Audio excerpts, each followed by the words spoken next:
कारण ये है कि दिल्ली सरकार ने 10,000 कुछ की नई भर्ती निकाल दी है, जिसके फॉर्म भरे जा रहे हैं। और अगर वह भर्ती पूर्ण हो जाती है तो हम सभी 8,500 जवान जो पिछले 15, 14, 12, 5 वर्षों से लगातार दिल्ली होमगार्ड में रहकर नौकरी कर रहे थे, हम बेरोजगार हो जाएंगे।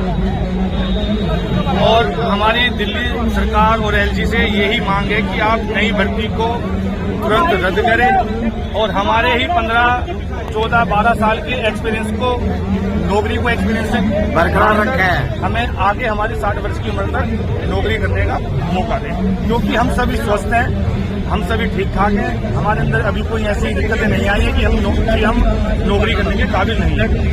तो हमारी तो हाथ जोड़ के ये प्रार्थना है अरविंद केजरीवाल जी से, दिल्ली के एलजी से, कि आप हमारी नौकरी को बचाएं, 8,500 जवानों का रोजगार बचाएं। जैसे कि दिल्ली सरकार आप क्या करेंगे? देखिए, दिल्ली सरकार हमारी बात नहीं मानेगी ऐसा नहीं है, मानेगी हमारी बात। अगर वे हमारी बात को नहीं मानती है तो आज हम सिर्फ जो होमगार्ड में नौकरी कर रहे हैं वही लोग रोड पर उतरे हैं। अगली बार हम अपनी बीवी बच्चों के साथ भी रोड पर उतरेंगे और बहुत बड़े आंदोलन में हम बहुत बड़े आंदोलन के लिए हम रेडी हैं। हमें कोई दिक्कत नहीं है, क्योंकि हमारी नीयत अच्छी है, हमारी सोच अच्छी है।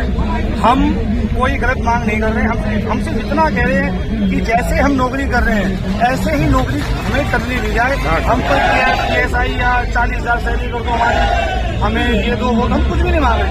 सिर्फ जैसे ही हम नौकरी कर रहे हैं एज ए वॉलंटियर या जैसे भी, हमें इसी बेस पर कंटिन्यू 60 वर्ष की उम्र तक नौकरी करने दी जाए।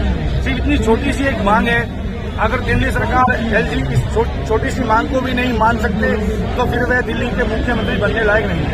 उनको बहुत जल्दी दिल्ली के मुख्यमंत्री पद से इस्तीफा दे देना चाहिए, क्योंकि उन्होंने 2014 में जब वो पहली बार सीएम बने थे वो इसी वादे के साथ सीएम बने थे कि मैं सबको पक्की नौकरी दूंगा, और उन्होंने वो अपना वादा आज तक भी पूरा नहीं किया है। जो मुख्यमंत्री अपना वादा पूरा ना कर सके और लोगों को रोजगार ना देकर उनको बेरोजगारी के रास्ते पर लेकर चले, ऐसे व्यक्ति को दिल्ली का मुख्यमंत्री बने रहने का हक, कोई अधिकार नहीं है। मानवता के नाते खड़ा होना चाहिए।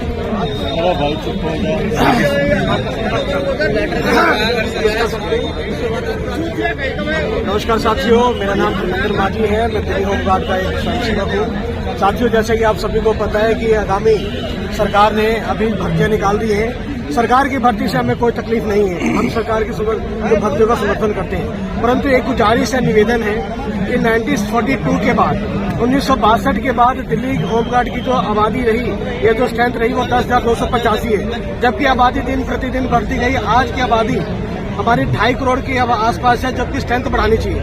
सरकार स्ट्रेंथ बढ़ा नहीं रही है, जिसके कारण हमारी जो दिल्ली होमगार्ड की स्ट्रेंथ वहीं की वहीं है।